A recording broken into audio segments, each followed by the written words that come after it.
WhiskyJason here, whiskey from the viewpoint of an American in Germany, today at the Hanse Spirit 2019 in Hamburg, together with Claire Tesh from Douglas Laing. Douglas Laing, very, very nice. So we're in Scotland. Could you tell us a little bit about the history of Douglas Laing? Very, very interesting. The name Laing has happened a few times in whiskey history, I think. Yeah, just a few times. We were established in 1948. We actually celebrated our 70th anniversary last year. I don't know if you're aware of that. Okay, very good, yes. Yeah, so I think there were some special anniversary bottlings, right? there were a few, one of which actually we have today, Okay. Port Dundas. We did 4 throughout the year, ending on Fred's father's favourite, Port Ellen, Okay, which very makes good. a lot Wow. of sense. Yeah. Yeah, not cheap. No, going out with a bang, I think, was what we said. Yeah, very No, good. but they were all 4 bottlings were extremely high quality, and it came in a little bit different packaging from the original kind of XOP. Right. So yeah, independent bottler. I mean, or can I say? Yeah. Do you have your own warehouse as well? We have warehouses all around Scotland. We keep most of it. We actually went to go and visit a couple of them the other day, which was really cool to see. So yeah. Very good, very good. So let's talk about the core expression now here. Let's talk with Scallywag. Why not we start with that bottle? Would you be so kind to pick it up and then talk a little bit about this? So this is, every region has a new name. So what region are we here? So Speyside. Right. Yeah. So actually it's a little bit different from our core Scallywag that we do, which is around about 80% sherry, 20% bourbon. Okay. This one was a special release for last year, which is 100% sherry matured.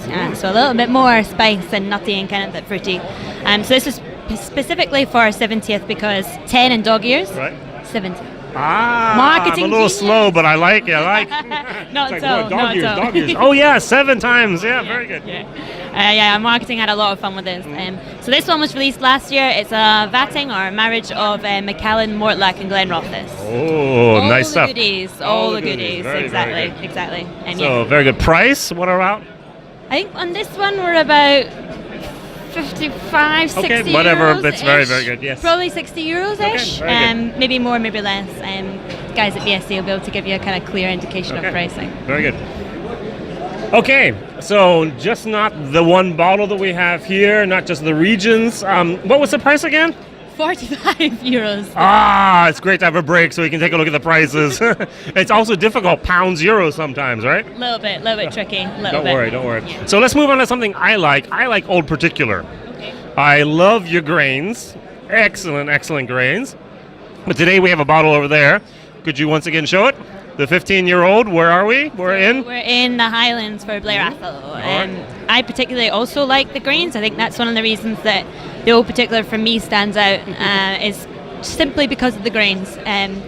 So there's 3 different kind of tiers to our single casks. So whilst before we were in the regional malts, so these are from the whiskey producing regions in Scotland. We also do single cask bottlings as well. Right. So this one is an Old Particular. So this ranges in age. Usually the Old Particular is about maybe 8 to, depending on the cask, 21. Right. We have a kind of system that if it's 19 years and above, we bottle it 51.5. Right. 18 years and below is about 48.4. Okay. So we can see if this I didn't know that. I'm very good. Thank you. Yes, 48.4. Told ya. Good job. Good job. Thank you. Yep, so Highland region, everything you kind of need to know with Douglas Laing, we try and put as much information on the bottle. We try and do as natural, so everything that we do is non-chill filter, no colouring added, etc., etc. This one was from a refill hogshead. We give you the code number for our cask. We also give you the month and year that it was bottled, the month and year that it was distilled.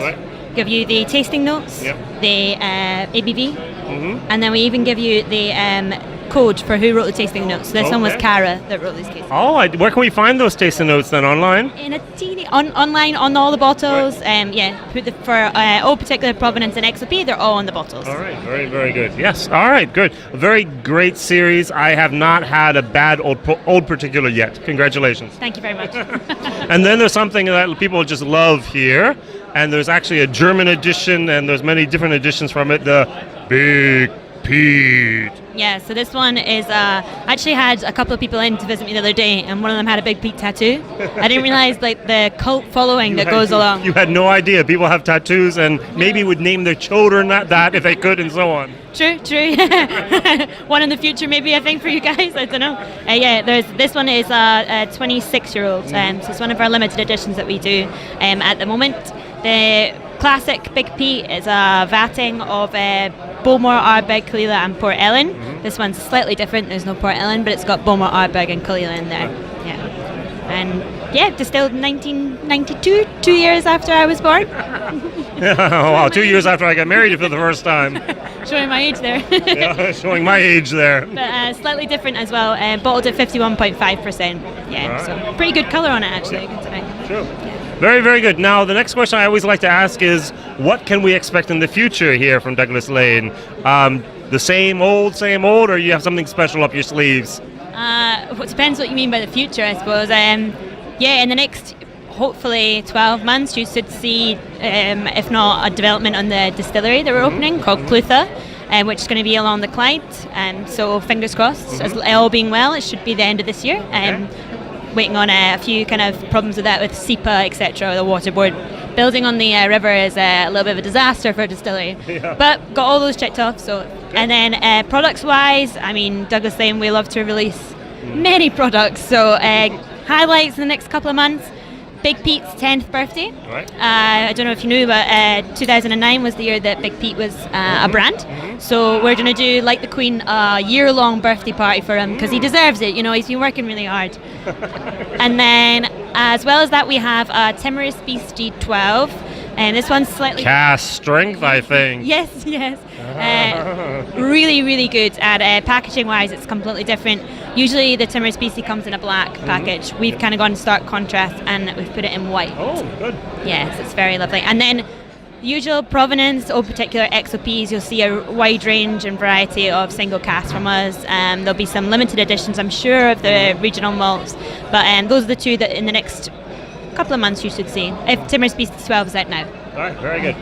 Now, to be very honest, I think I saw your YouTube channel. Douglas Laing, yeah, there's a nice guy sitting there with a little mustache talking about whiskeys, and every time I commented, get a microphone. Were you involved at all in this, or how did that happen that they started trying to have tasting videos here directly from the bottler? Be nice. I'm sorry, I cannot. It's your job, not mine. No, I wasn't involved in that, although in the future I probably will be. At the moment, Thank you. We kind of do a bit of, for the XOPs, Yep. a little bit of an added extra, because it is quite an expense. I mean, it's worth every penny, but as a kind of little bit extra, we decided to do our tasting notes by Fred, who, if you've met, is an absolute character. He is a character, no doubt whatsoever. He was fantastic. The technology you were using, the equipment, I'm sorry. And the editing was fabulous as well. I really felt sorry for the editor because it's like, you gave me crappy stuff and I'm trying to make the best out of it. Well, that would be Laura, part of our marketing team, yeah. So she's sorry, Laura. she's doing a fantastic job. We've done a couple of live tastings, and we've also done our tasting notes for XOPs. So I think if you've got a chance, go and watch them because they are fun. And Fred is he is whiskey. He is whiskey. Yeah, exactly. He is whiskey. And he did a great job. Absolutely. It just, we have to work on the lighting, we have to work on the sound, and so on. And take a look at my first videos. They were atrocious as well. We live and learn, right? Very good. WhiskyJason here, whiskey from the viewpoint of an American in Germany, together with Claire Tesh from Douglas Laing. Thank you very much. Oh, you're welcome. Thank you. Bye-bye.